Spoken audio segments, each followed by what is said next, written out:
Manalangin tayo. Ama naming makapangyarihan, gawin mong kami ay magkaroon ng banal na kagalakan at makapagdiwang na may utang na loob, sapagkat ang iyong anak na aming manunubos ay siyang tagapaghanda ng aming panananahanan ng kaniyang pinanggalingan upang kami panguluhan at kaniyang tinunguhan upang maging pag-asa kailanman ng sambayanan niyang kanyaring katawan bilang tagapamagitan kasama ng Espiritu Santo magpa sa walang hanggan. Amen. Magsiupo muna po ang lahat.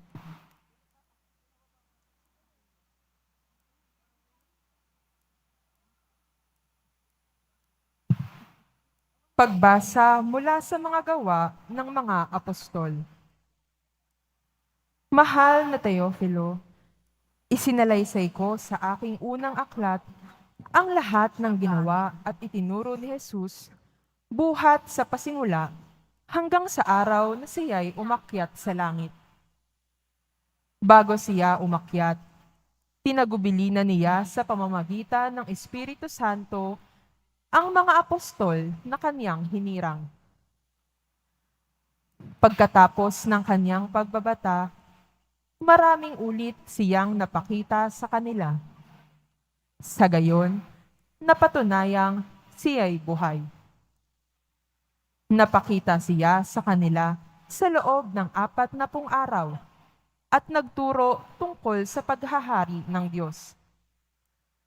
At samantalang siya'y kasama-sama pa nila, kanyang tinagubilinan sila, "Huwag muna kayong aalis sa Jerusalem.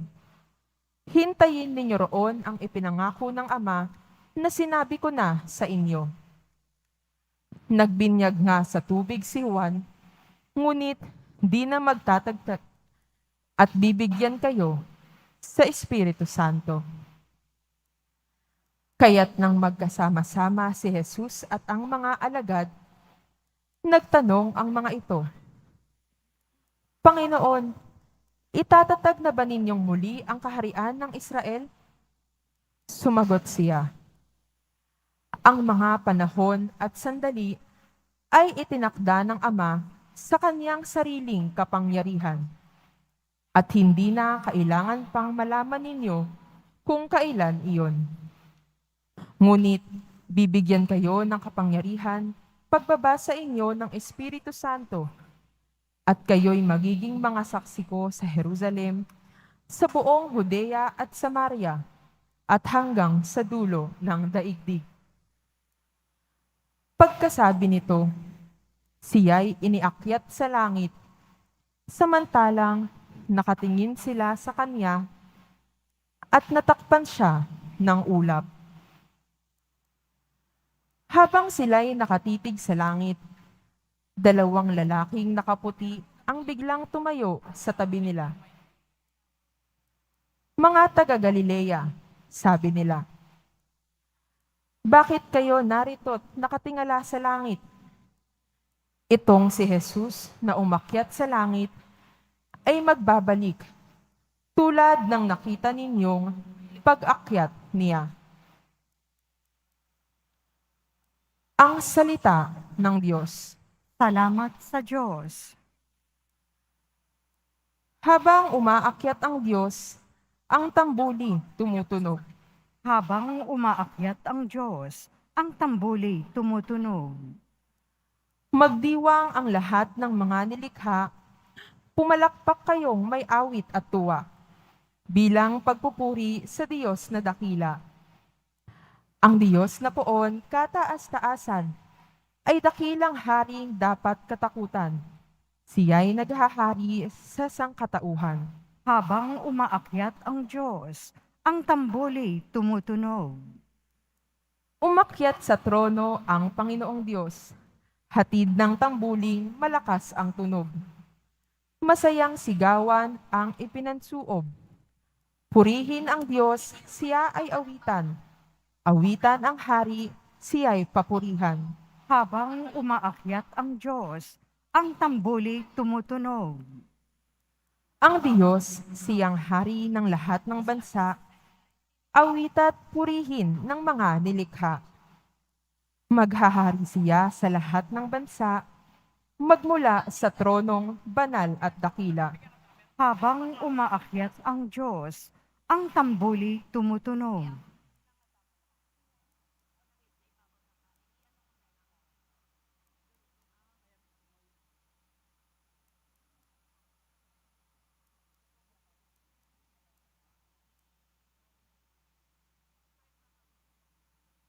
Pagbasa mula sa sulat ni Apostol San Pablo sa mga taga-Epeso. Mga kapatid, hinihiling ko sa Diyos ng ating Panginoong Hesukristo, ang dakilang Ama, na pagkalooban niya kayo ng espiritu ng karunungan at ng tunay na pagkakilala sa Kanya. Naway liwanagan ng Diyos ang inyong mga isip upang malaman ninyo ang ating inaasahan sa Kanyang pagkatawag sa atin. Ito'y ang kaluwalhatiang inilaan niya sa Kanyang mga hinirang at ang walang hanggang kapangyarihan niya sa atin na mga nananalig sa Kanya. Ang kapangyarihan ding iyon ang muling bumuhay kay Kristo at nagluklok sa Kanya sa kalangitan, sa kanan ng Diyos. Kaya't nasa ilalim ng kapangyarihan ni Kristo ang lahat ng paghahari, kapamahalaan, kapangyarihan, at pamunuan. Higit ang Kanyang pangalan kaysa lahat ng pangalan. Hindi lamang sa panahong ito, kundi pati sa darating. Ipinailalim ng Diyos sa kapangyarihan ni Kristo ang lahat ng bagay, at siya ang ginawang ulo ng simbahan. Ito ang katawan ni Kristo, ang kapuspusan niya na pumupuspos sa lahat-lahat. Ang salita ng Diyos. Salamat sa Diyos. Magsitayo na po ang lahat.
Sumainyo ang Panginoon, At sumaiyo rin, ang mabuting balita ng Panginoon ayon kay San Mateo.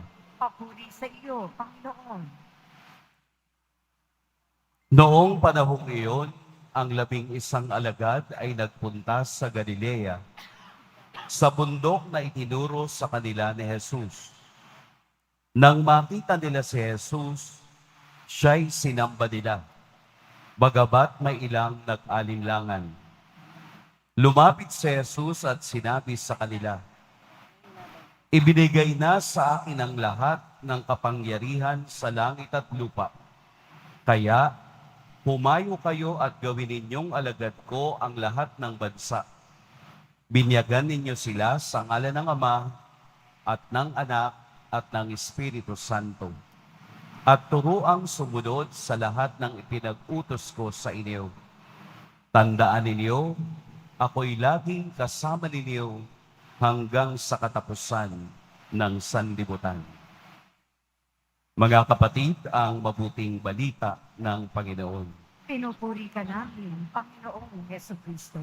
Magsiupo muna po ang lahat. Magandang umaga po sa lahat. Atin pong purihin at dakilain ang ating pong Jesus Nazareno. Kasama ng ating pagdiriwang sa dakilang kapistahan ng pag-akyat ng ating pong Jesus Nazareno. Napakagandang araw para sa ating lahat. Sa pagdiriwang natin ng kapistahan ngayong linggo, ipinapaalala sa atin na may langit, na totoo ang langit, kung saan si Jesus ay umakyat sa kaniyang kadakilaan at sa kaniyang kapangyarihan. Sa unang pagbasa, sinabi doon na pagkatapos ng 40 araw, si Jesus ay umakyat sa langit. Bakit po 40 araw? Bakit po 40 days? Sapagkat ang 40 days o 40 araw ay araw ng sanctification, araw ng pagpapabanal kung papaanong ang proseso ng pagbubukas ng pag-unawa ng mga alagad at ang kanilang mata ng pananampalataya ay unti-unting binuksan ni Jesus.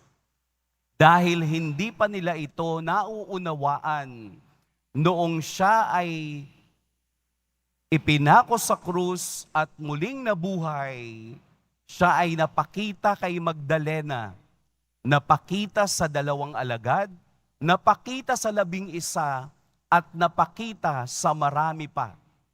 Ang kaniyang pagpapakita ay pagbubukas ng mata ng mga alagad na ito na maunawaan at makita nila ang tunay na pagkadiyos ni Kristo at ang karurukan ng kaniyang kapangyarihan ay ang makita siyang umaakyat sa langit at kung papaanong ang tagumpay laban sa kamatayan at kasalanan ay ipinakita ni Jesus sa kaniyang mga alagad. At ang kanilang mata ay nabuksan sa kalwalhatian at kapangyarihan ng Diyos. Marami ring nag-alinlangan, pero hindi na yun mahalaga. Ang mahalaga, ang mga saksi ni Jesus na nakakita ng kapangyarihan ng kaniyang pag-akyat sa langit, ay ang katotohanan at pananampalatayang daladala natin ngayon na kung saan pumunta si Jesus, doon din tayo pupunta. Kung papaanong siya ay umakyat sa langit, ito rin ang gusto niyang mangyari sa atin. Kaya nga sa kaniyang pag-akyat sa langit, mayroon siyang hinabilin. Binyagan niyo sila sa ngalan ng Ama, at ng Anak, at ng Espiritu Santo. Ipinakikita dito na ang tanging pag-ibig lamang ng Diyos at ang kaniyang awa ang magiging sandigan ng bawat isa upang tuparin natin ang pag-akyat din sa langit na makakasama siya sa kaniyang kaharian. Si Derek Lombard ay isang atleta na sumali sa 1992 Barcelona Olympics. Siya ay kabilang sa contestants o athletes ng 400-meter dash. Sa pagtakbo at malapit na sa finish line, mga around 150 away from the finish line, biglang pumutok ang kaniyang ugat sa kaniyang alak-alakan. Dito sa likod ng inyong tuhod, hamstring ang tawag doon, no? Dahil hindi na siya makatakbo, may isang lalaking lumapit sa kaniya at inalalayan siya hanggang makarating doon sa finish line. Siyempre, bawal yun. Hindi siya nanalo, na-disqualify.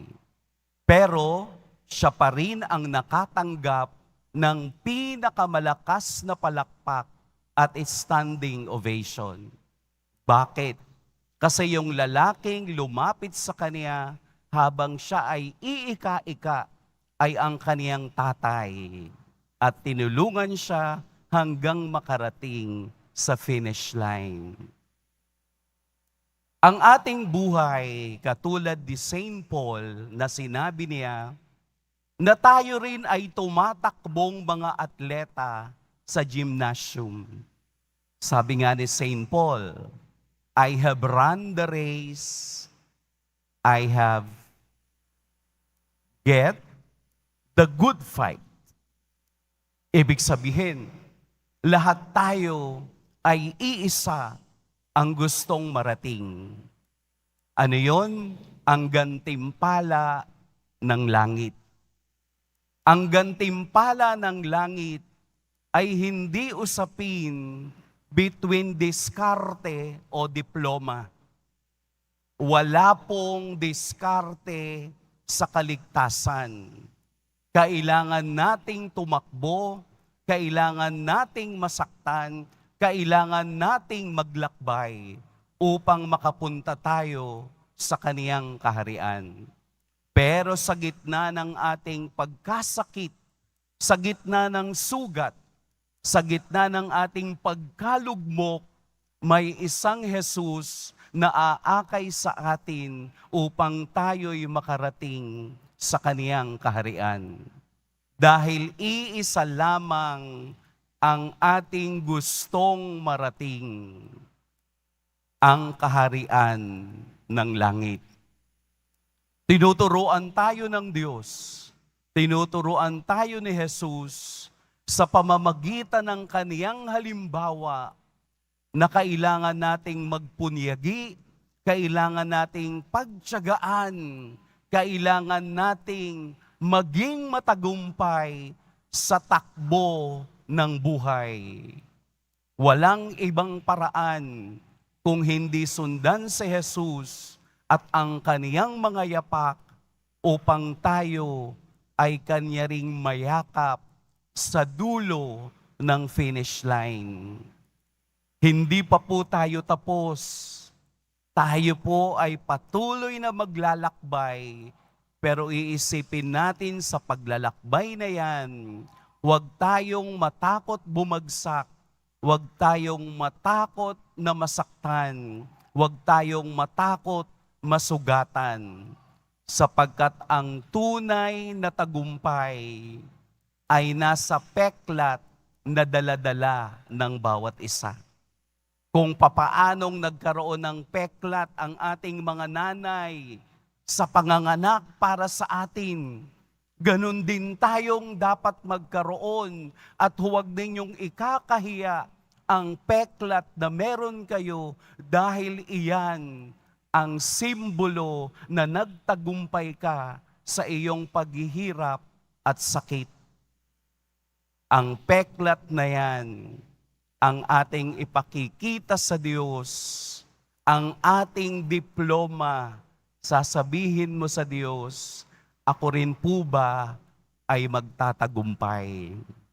Hayaan natin na ang Diyos ang magbigay sa atin ng inspirasyon na tayo ay magpatuloy kahit nahihirapan.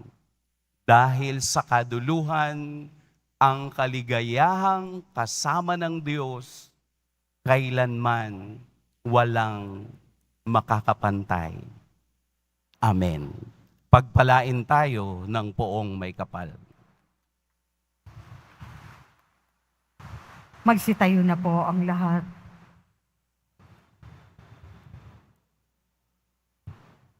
Sumasampalataya ako Sa Diyos amang makapangyarihan sa lahat, na may gawa ng langit at lupa. Sumasampalataya ako kay Jesucristo, iisang anak ng Diyos, Panginoon nating lahat. Nagkatawang tao siya lalang ng Espiritu Santo. Ipinanganak ni Santa Maria Berhen, pinagpakasakit ni Poncio Pilato, ipinako sa krus, namatay, inilibing, nanaog sa kinaroroonan ng mga yumao, nang may ikatlong araw na buhay ng muli, umakyat sa langit, Naluklok sa kanan ng Diyos amang makapangyarihan sa lahat. Doon magmumulang paririto at hukom sa nga nabubuhay at nangamatay na tao. Sumasampalataya naman ako sa Diyos Espiritu Santo, sa banal na simbahang katolika, sa kasamahan ng mga banal, sa kapatawaran ng mga kasalanan, sa pagkabuhay na muli ng nangamatay na tao, at sa buhay na walang hanggan. Amen. Minamahal kong mga kapatid, ang malwalhating pag-akyat ni Jesus sa kalangitan ay hudyat ng kaniyang patuloy na pamamagitan sa Diyos at sa tao. Idulog natin sa Amang nasa langit ang ating mga panalangin at ang pangangailangan ng simbahan. Ating sabihin, Panginoon ng kaluwalhatian, dinggin mo kami. Panginoon ng kaluwalhatian, dinggin mo kami. Patuloy nawang magpatotoo ang Santo Papa, mga obispo, mga pari, at mga diakono sa magandang balita ni Hesukristo, lalo na sa panahon ng karahasan, pang-aabuso at kasinungalingan. Manalangin tayo. Panginoon ng kaluwalhatian, dinggin mo kami. Gampanan nawa ng mga namumuno sa pamahalaan ang kanilang tungkuling magpahayag ng katotohanan ng may paggalang sa mga karapatang pantao. Manalangin tayo. Panginoon ng kaluwalhatian, dinggin mo kami. Puspusin nawa ng Espiritu ng Panginoon ang mga mamamahayag na dumaranas ng panggigipit dahil sa tapat nilang pagtupad ng kanilang tungkulin. Manalangin tayo. Panginoon ng kaluwalhatian, dinggin mo kami. Mapuspos nawa ng galak at kapanatagan ng loob ang mga nanay sa kanilang patuloy na paglilingkod sa kanilang pamilya at maging matatag nawa sila sa gitna ng mga pagsubok.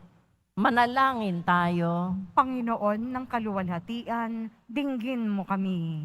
Hilingin natin sa Panginoon na ipagkaloob ang biyaya ng ulan na siyang matinding pangangailangan ng ating bansa upang ang pinsala sa mga pananim at kabuhayan at ang napipintong krisis sa tubig at kuryente ay maiwasan.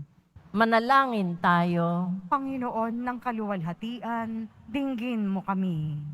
Dakilang Ama, bumalik na ang iyong anak upang makibahagi sa kaluwalhatian mo. Patuloy nawa namin siyang makilala at paglingkuran sa aming pagpapahayag ng mabuting balita sa lahat ng tao, lalong-lalo na sa tulong ng makabagong teknolohiya. Hinihiling namin ito sa ngalan ni Kristong aming Panginoon. Amen. Magsiupo muna po ang lahat.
Magsitayo na po ang lahat.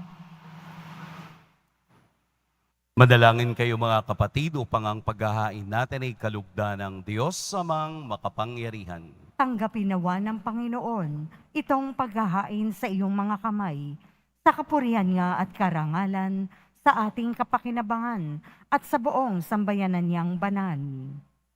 Ama naming lumikha, pakundangan sa pag-akyat ng anak mong mahal, ginaganap namin ang paghahain ng may kapakumbabaan at ipagkaloob mong sa ganitong pagpapalitan ng mga kaloob mo at ng aming mga alay.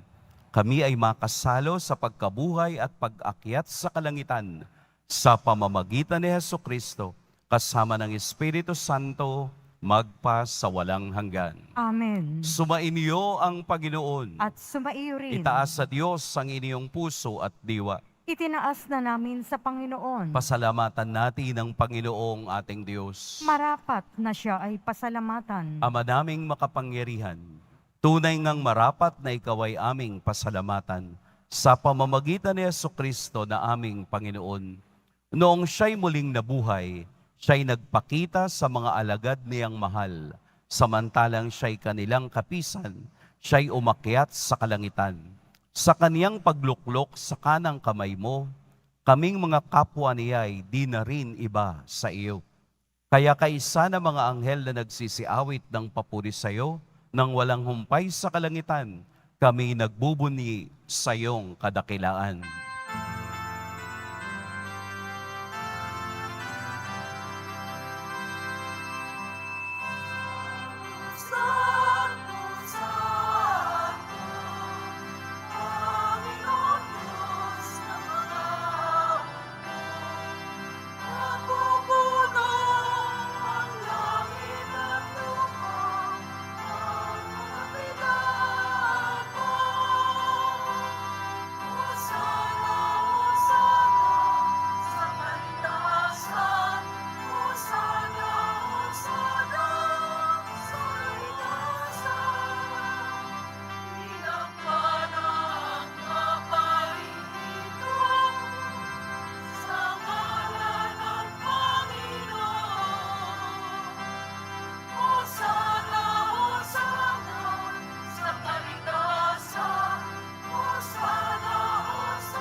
Magsiluhod po ang lahat. Ama naming banal, ikaw ang bukal ng tanang kabanalan. Kaya't sa pamamagitan ng iyong Espiritu, gawin mong banal ang kaloob na ito upang para sa amin maging katawan at dugo ng aming Panginoong Heso Kristo. Bago niya pinagtiis ang kusang loob na maging handog, hinawakan niya ang tinapay, pinasalamatan kaniya, pinaghati-hati niya iyon, iniabot sa kaniyang mga alagad at sinabi, "Tanggapin ninyong lahat ito at kanin, ito ang aking katawan na ihahandog para sa inyo."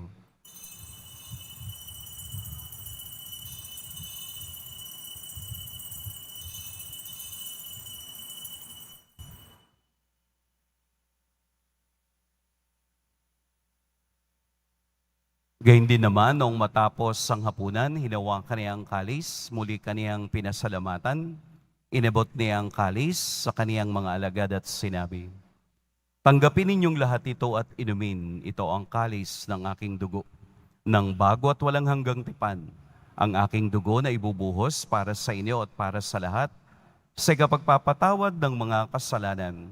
Gawin ninyo ito sa pag-alala sa akin."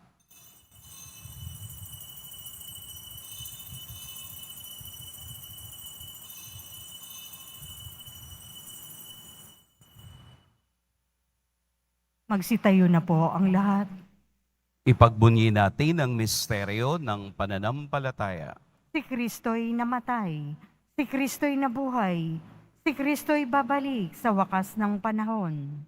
Ama, ginagawa namin ngayon ang pag-alala sa pagkamatay at muling pagkabuhay ng iyong anak.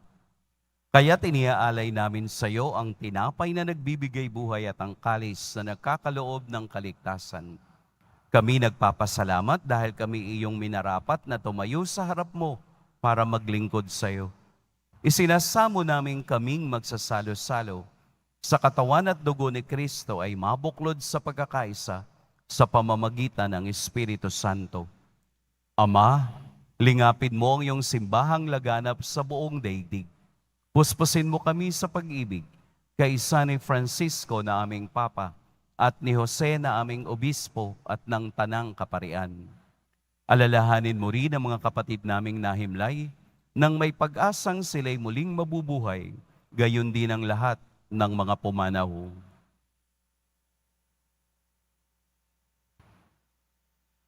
Kaawaan mo sila at patuloyin sa iyong kaliwanagan. Kaawaan mo at pagindapating kaming lahat na makasalo sa iyong buhay na walang wakas. Kaisa ng mahal na Birheng Maria na ina ng Diyos, ng kabiyak ng puso niyang si San Jose, kaisa ng mga apostol ni San Juan Bautista, at ng lahat ng mga banal na namuhay dito sa daigdig ng kalugod-lugod sa iyo, maipagdiwang nawa namin ang pagpupuri sa ikararangal mo sa pamamagitan ng iyong anak na aming Panginoong Heso Kristo. Sa pamamagitan ni Kristo, kasama niya at sa Kaniya, ang lahat ng parangal at papuri sa iyo, Diyos, Amang makapangyarihan, kasama ng Espiritu Santo, magpa sa walang hanggan.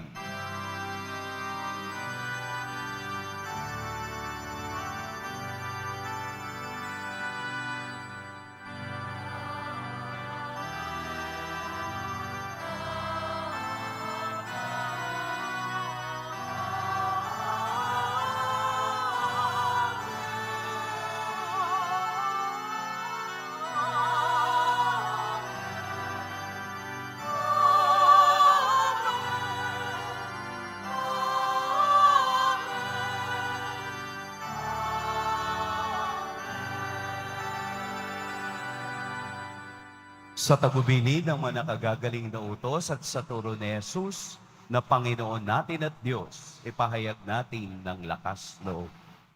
Ama namin, Sumasalangit ka, sambahin ang ngalan mo, mapasa amin ang kaharian mo, sundin ang loob mo, dito sa lupa para ng sa langit.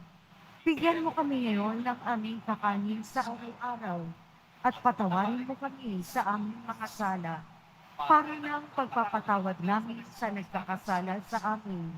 At huwag mo kami ipahintulot sa tukso, at iadya mo kami sa lahat ng masama. hinihiling namin kami iadya sa lahat ng masama. Pagkalooban ng kapayapaan araw-araw, iligtas sa kasalanan at ilayo sa lahat ng kapahamakan. Samantalang aming pinananabikan ang dakilang araw ng pagpapahayag ng tagapagligtas naming si Heso Kristo. Sapagkat iyo ang kaharian, at ang kapangyarihan, at ang kapurihan, magpakailanman. Amen. Panginoong Heso Kristo, sinabi mo sa iyong mga apostol, kapayapaan ang iniiwan ko sa inyo, ang aking kapayapaan ang ibinibigay ko sa inyo. Tunghayan mo ang aming pananampalataya at huwag ang aming pagkakasala. Pagkalooban mo kami ng kapayapaan at pagkakaisa ayon sa iyong kalooban, kasama ng Espiritu Santo, magpa sa walang hanggan. Amen. Ang kapayapaan ng Panginoon naway laging sumainyong lahat. At sumaiyo rin. Magbigayan kayo ng kapayapaan sa isa't isa. Peace be. Kordero ng Diyos, na nag-aalis ng mga kasalanan ng sanlibutan, maawa ka sa amin. Kordero ng Diyos, na nag-aalis ng mga kasalanan ng sanlibutan, maawa ka sa amin. Kordero ng Diyos, na nag-aalis ng mga kasalanan ng sanlibutan, ipagkaloob mo sa amin ang kapayapaan. Magsiluhod po ang lahat. Narito si Jesus ang ating hantungan sa kalangitan. Ito ang kordero ng Diyos. Ito ang nag-aalis sa mga kasalanan ng sanlibutan. Mapapalad ang inaanyayahan sa kaniyang piging. Panginoon, hindi ako karapat-dapat na magpatuloy sa iyo, ngunit sa isang salita mo lamang ay gagaling na ako.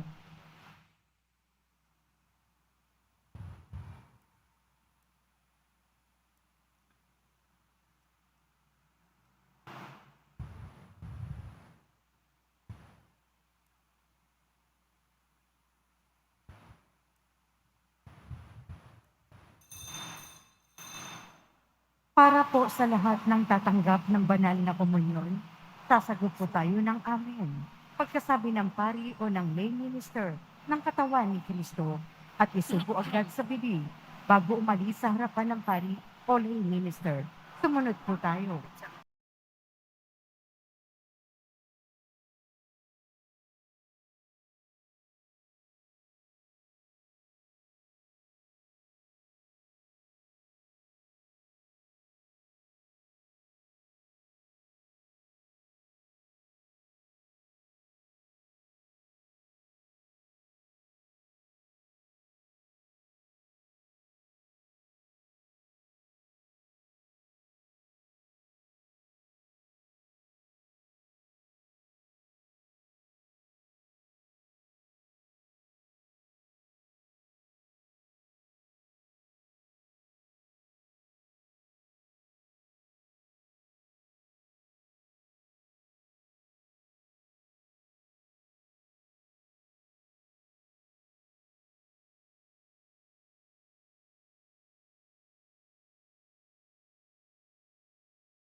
Magsitayo na po ang lahat. Manalangin tayo. Ama naming mapagmahal, pinagkakalooban mo kami ng pagkakataon na akuin sa lupa ang ginagawa mo at nilalayon. Gawin mo ang loobin namin ay matuon sa iyong pinagluluklukan sa anak mo ngayon, upang kaparis naming tao sa piling mo, siya'y mamagitan kasama ng Espiritu Santo magpas sa walang hanggan. Amen.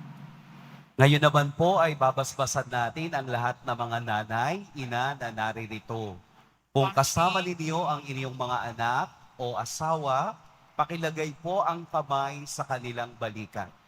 Ngayon, kung wala naman po kayong kasama, at alam ninyong nanay ang katabi ninyo, pakilagay po rin ang inyong kamay sa kanilang balikat.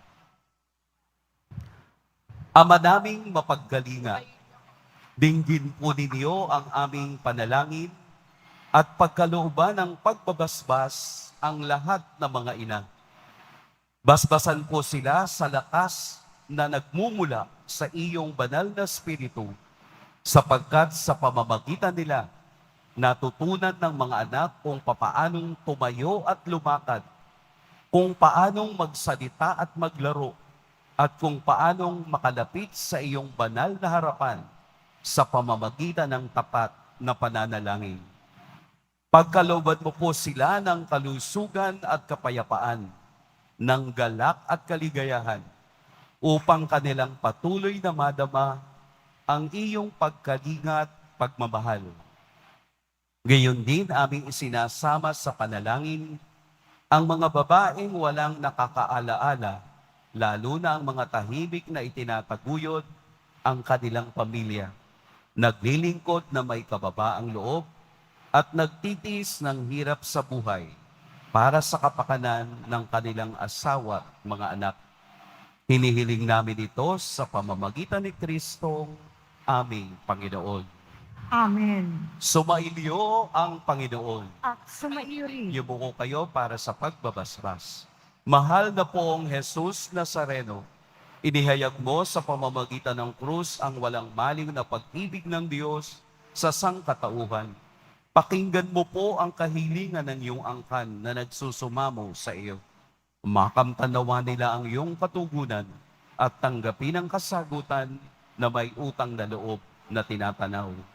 Basbasan din po ninyo ang mga daladala nilang mga imahen at dasalan sa pamamagitan ng bendisyon na ito, naway maalala nila ang mga pangako nila noon sa binyag na ikaw ang kanilang iibigin at paglilingkuran bilang Panginoon magpas sa walang hanggan. Amen. At pagpalain kayo ng makapangyarihan at mapagmahal na Diyos, ang Ama at Anak at Espiritu Santo. Amen. Tapos na ang ating pagdiriwang, humayo kayong taglayang kapayapaan ng Poong Jesus Nazareno.